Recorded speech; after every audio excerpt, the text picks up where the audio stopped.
Hello, everyone.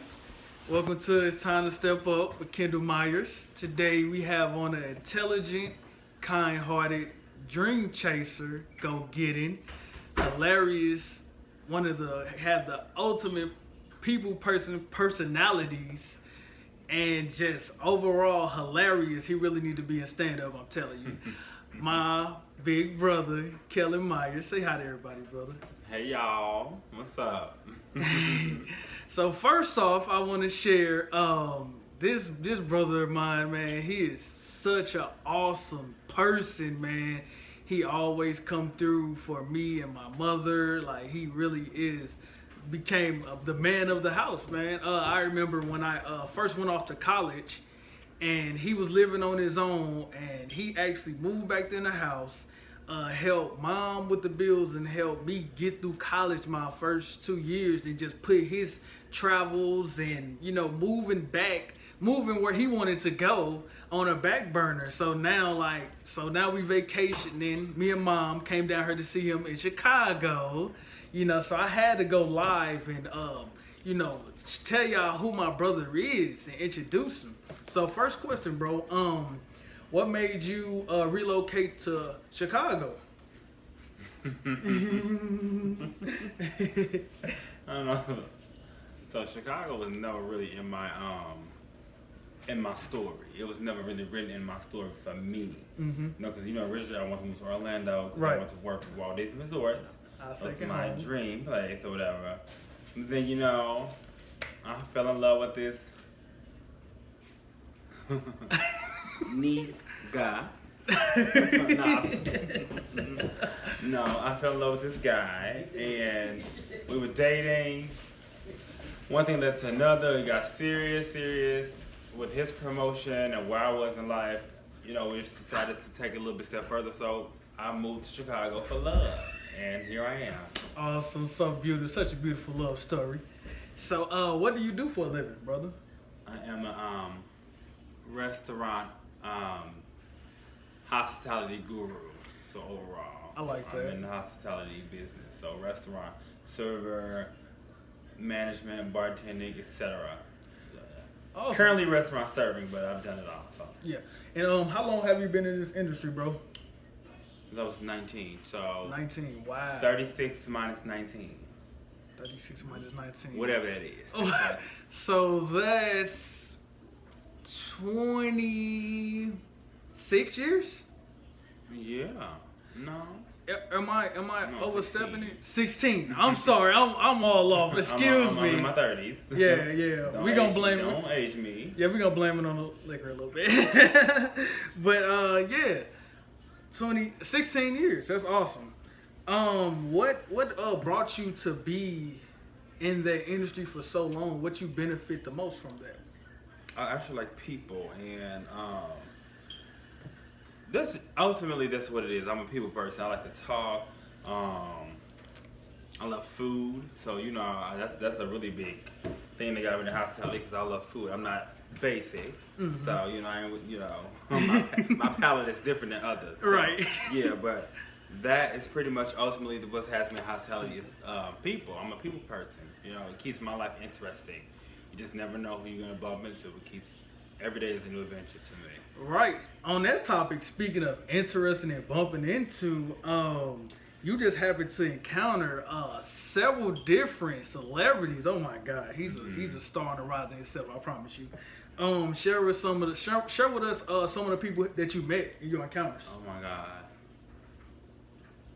Let me try to go back. Should I go back to the beginning? You can start. Offhand, I'm at Cedric Entertainer, Mm-hmm. Sinbad, Columbus Short, Vivica Fox, Tasha Smith, Taraji P. Henson, Tamia, Mary J. Blige, The list goes on. Mickey Howard, Adam Sandler, Wow. I Rob know. Schneider, Nas. Wow. Nas. Recently, Latasha Scott from Escape. Right. Tawanda Braxton. Shit, it's just I don't even. List goes on. Yeah. Also, let me turn it off. 1 second. 1 second. Go ahead. I'm sorry. No, it's fine. I know a couple people. You said Taraji P. Henson and Rick Fox. Let me Rick Fox. You didn't read Rick Fox? No, you just made that up. Okay, I'm tripping.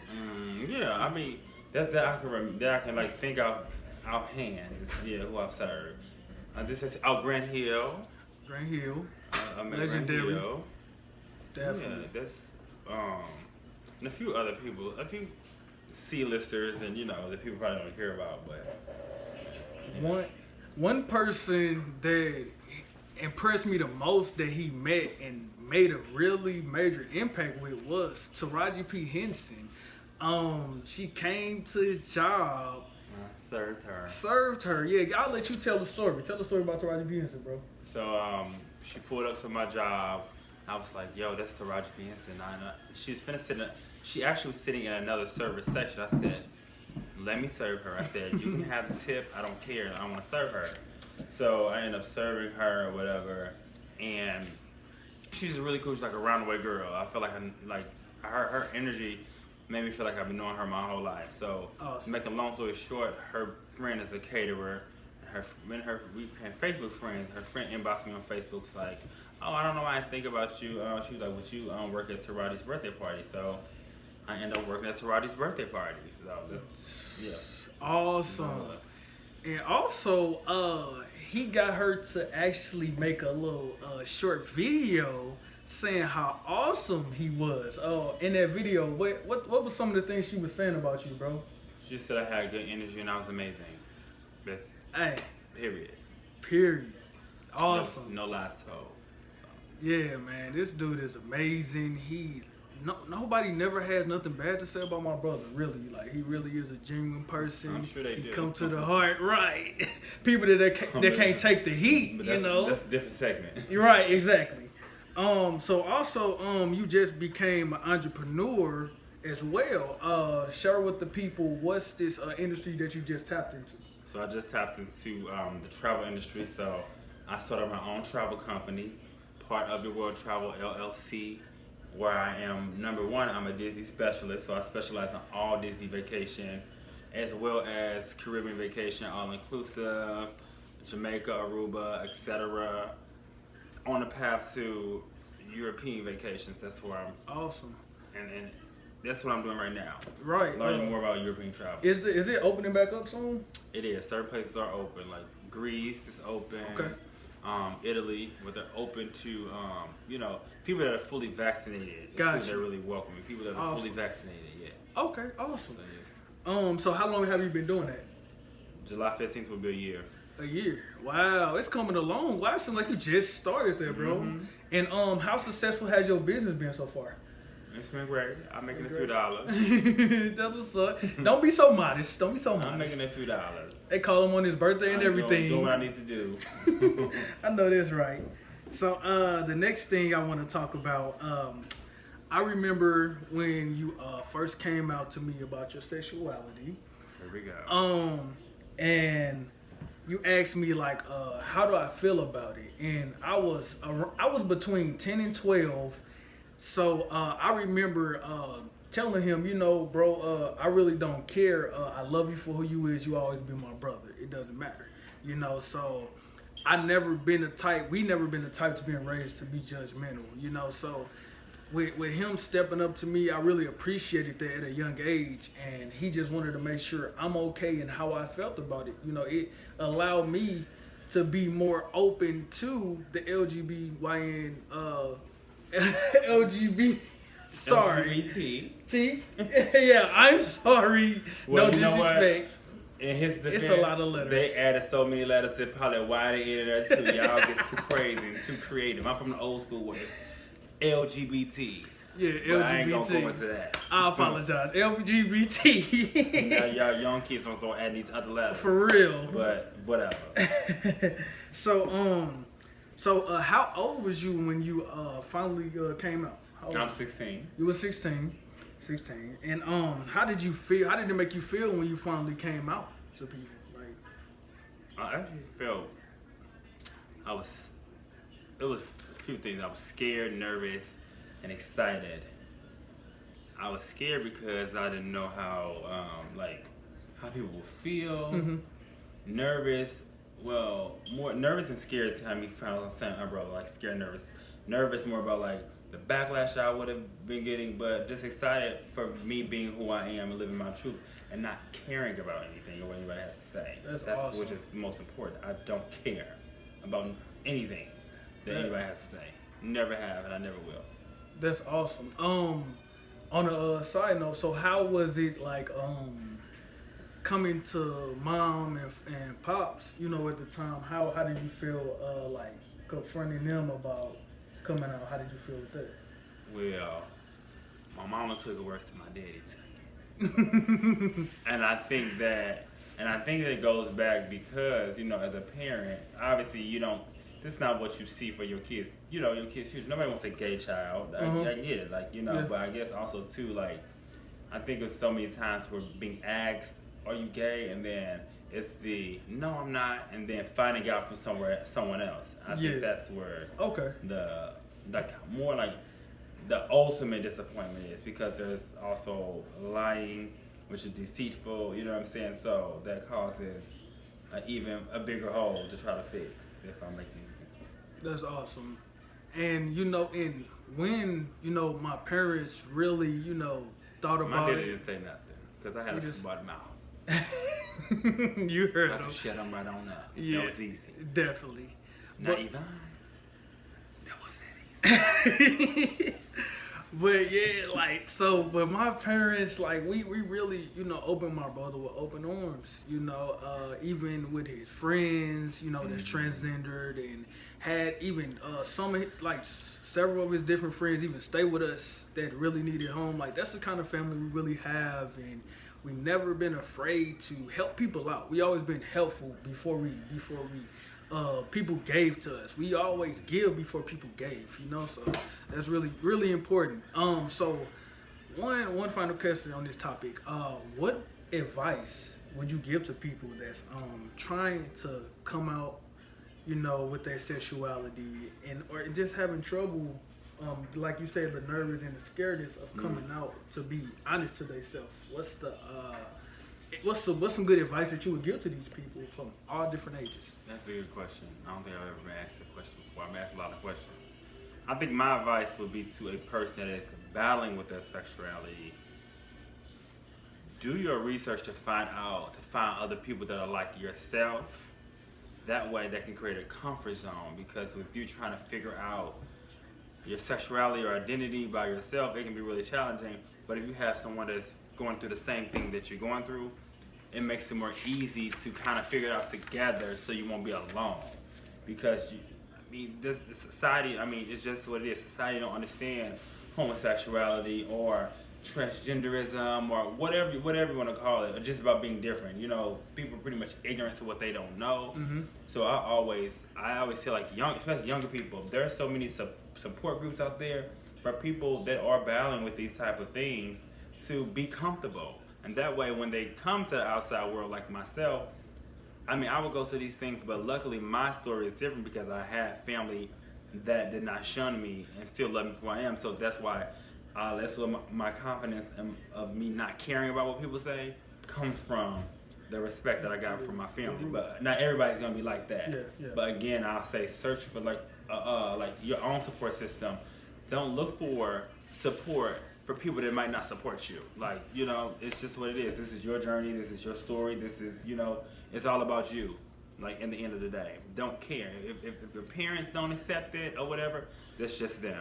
You have to learn how to not care. With me, I already made up in my mind that I didn't care, because I didn't want to be that person that, like, results to drugs, results to, what is that? What do they call it? Sex work and suicide and all that other stuff. Yeah. So that was one of my main fears about coming out as homosexual, like the fear of being alone.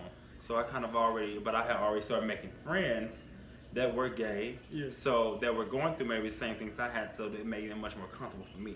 Awesome. That's beautiful, man. Find you a support system, find you a group, find you a coping mechanism is what I call it. You might not want to talk to anybody, but find out some way for you to cope and deal with what you're going through. Yeah, that's beautiful, bro. Especially religion, God first. That's the only thing, because everybody's gonna, because coming out as a gay man, you're gonna feel like, oh, I'm going to hell because of this and that. Mm-hmm. Well, if I'm going to hell, I'm gonna be holding a lot of bitches' hands with me, because we all going to hell then, because they just worse than me. We all gonna be skipping to the gates of hell. You hear me? Crazy. I love my bro. Like, that's just the honesty and the real and the truth, man. And no speak, keeping it PG. It's all right. It's okay. It's all right. But yeah, to basically make yourself comfortable to be okay with who you are. Like, don't let people opinions shun you away from who you really is. Mm-hmm. Don't let it hold you in that that box for too long, because like he said, it can turn you down a wrong path that nobody want to go down at all.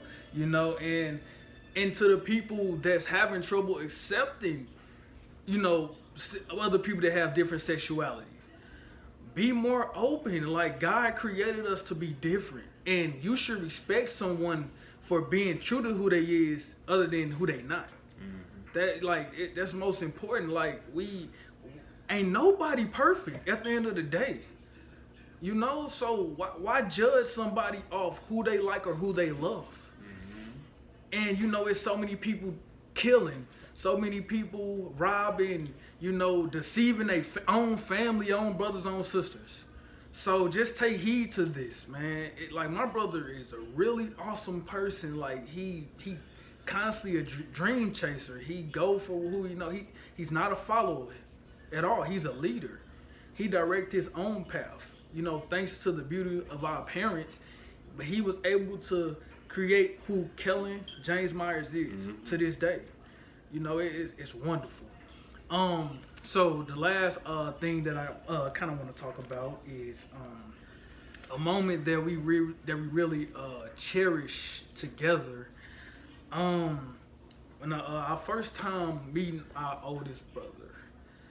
I'll let you share a little bit. Do you remember? You trying to cry? Do you remember? Well, I'll start. You should tell me the questions you're gonna ask. I know, bro.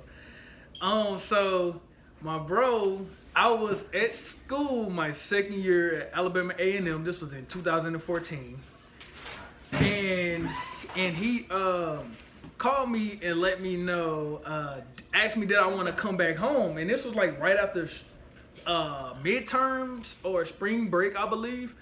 And so I just really got back on campus, and he was like, bro, I'll buy you a bus ticket to come down here. Our brother Rob is coming into town. So I pondered on it, but I'm like, it clicked to me. I'm like, our brother Rob, hold on.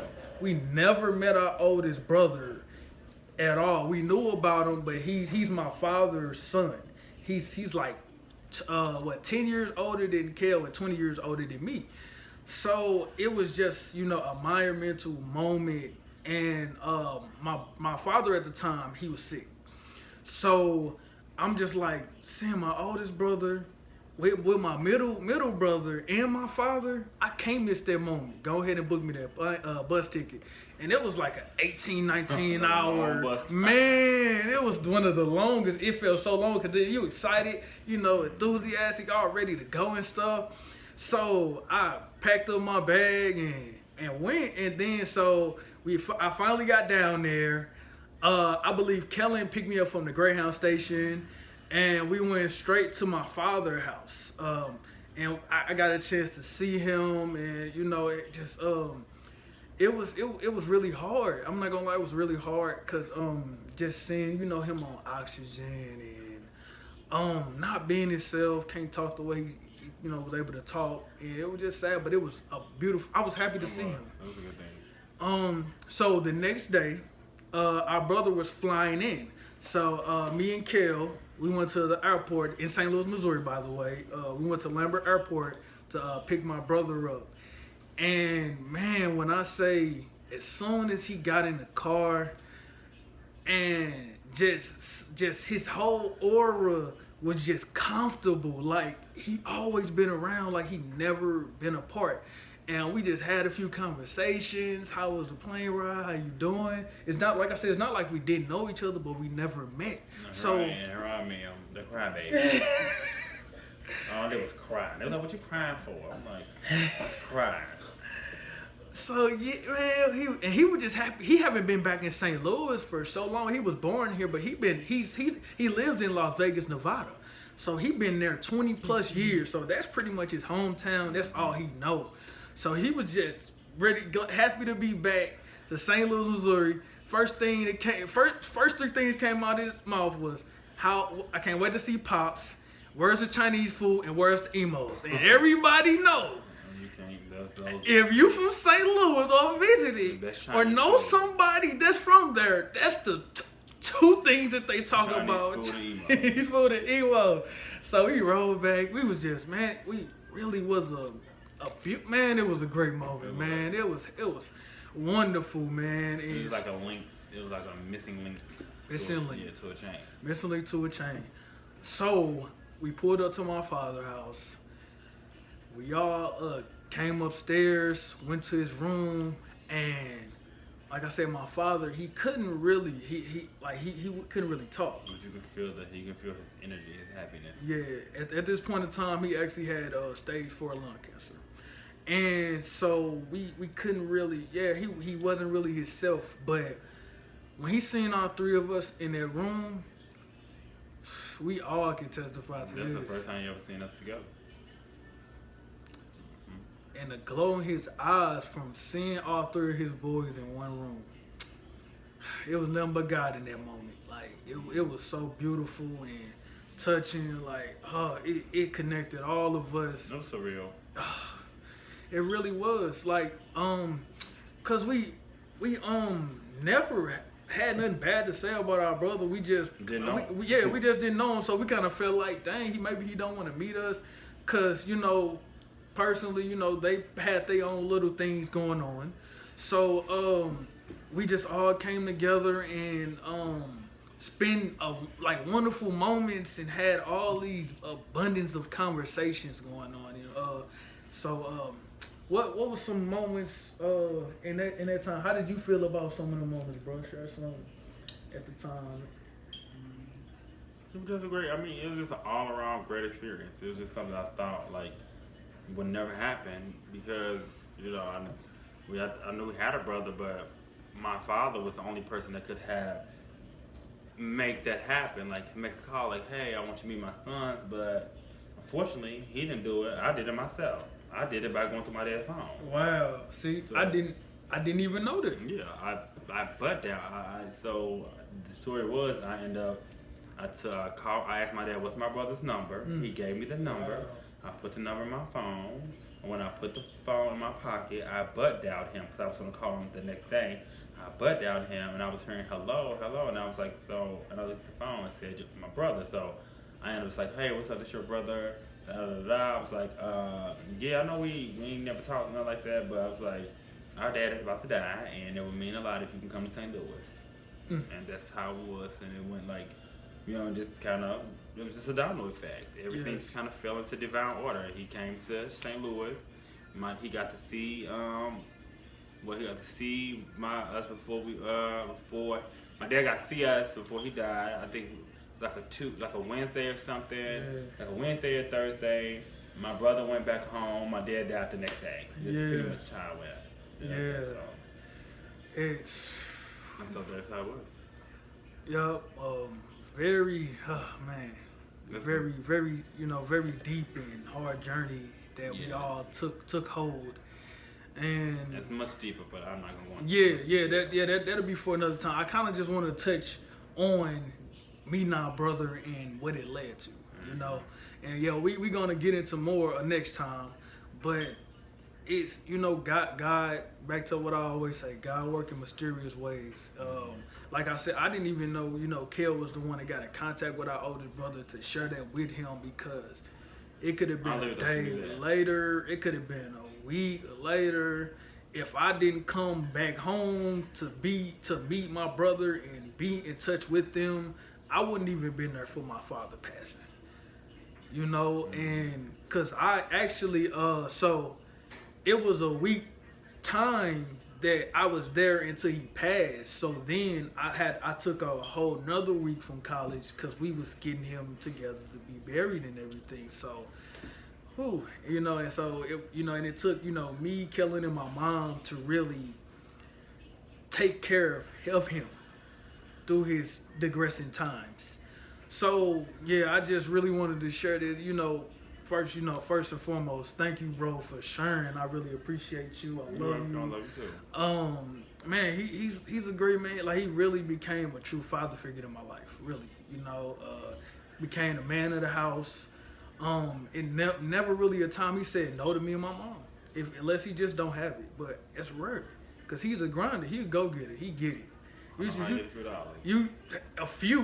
should see his bankrolls of them, a lot of dollars. Like, he just went to he either going to the strip club or he took some from the strip. But yeah, anyways, man, don't be dramatic. I wish I would, but yeah, man, I just want to show you these wonderful moments. Like, back to, this is what this show about. I'm constantly it's gonna continue to grow. I want to get in touch with people and show the positivity of the hard times and the beauty, they can come out of these hard times.